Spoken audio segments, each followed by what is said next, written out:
Lionel Manaranche, je suis électricien sans frontières depuis 5 ans maintenant. Et là, je prépare une mission au Sénégal, à proximité de Thiès, dans l'ouest du Sénégal, pour équiper un petit village et plus particulièrement l'école primaire en électricité. Mbomboy.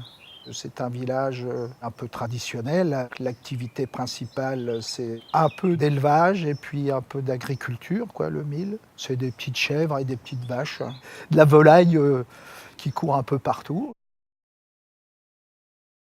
Le projet d'électrification, il y a 3 bâtiments, 2 grands bâtiments qui regroupent 3-4 classes. Et puis le bureau de la direction qui regroupe une classe, et puis le bureau du directeur, et puis une salle, on va dire, pour les enseignants. Il fait nuit assez tôt et les anciens élèves de cette école primaire vont dans un lycée éloigné et quand ils rentrent, il fait nuit.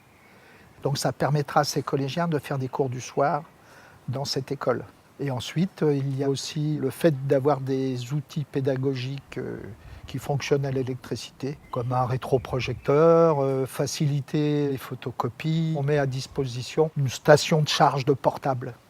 Parce qu'aujourd'hui, les portables, certains élèves les prennent avec eux pour aller au lycée, pour les charger et les ramener le soir. Donc là, ça sera sur place, ce qui permettra aux familles de pouvoir avoir des portables relativement chargés, puisque c'est le seul moyen de communication dans ce type de village. C'est un signe de modernité et de développement possible pour ces villages qui sont excentrés et qui souffrent encore d'une ruralité difficile. Les femmes passent leur temps à chercher le bois, à chercher l'eau et autres, et là, elles pourront peut-être avoir plus de temps pour faire autre chose.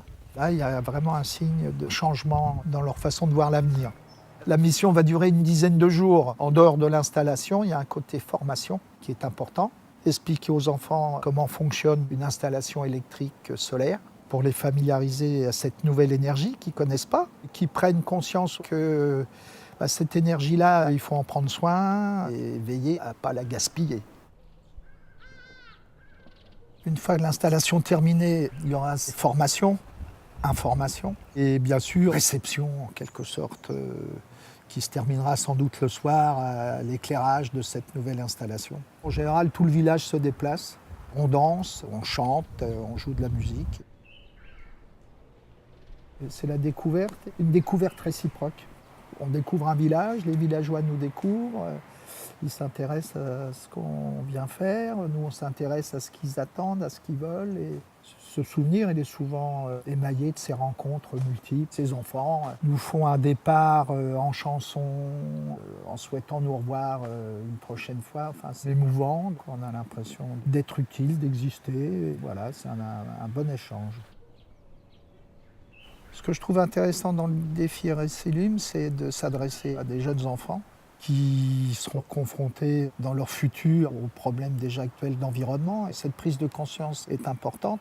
Ce qui est intéressant pour les enfants qui participent à ce défi, c'est de se rendre compte qu'au bout de la chaîne, d'autres enfants vont bénéficier, grâce à leur participation, d'une modernité, d'accéder à l'éclairage, ne serait-ce que pour lire leurs ouvrages scolaires et autres. Je voudrais montrer aux enfants d'ici comment vivent les enfants de là-bas. Pour aller à l'école, il faut faire bien souvent beaucoup de kilomètres sous la chaleur. Donc, lors de ma mission, j'en profiterai effectivement pour leur expliquer qu'est-ce qui a permis d'amener l'électricité à l'école, pour qu'eux-mêmes aient conscience aussi que d'autres enfants là-bas pensent à eux.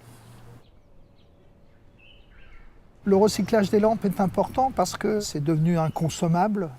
Et le consommable, on a peut-être tendance des fois à le négliger dans le sens où on connaît mal toutes les matières premières que l'on peut récupérer. Si les enfants peuvent communiquer avec les enfants de cette école primaire de Mbomboy, qu'ils envoient des photos, des lettres, je suis à peu près certain qu'il y aura un retour des enfants de Mbomboy.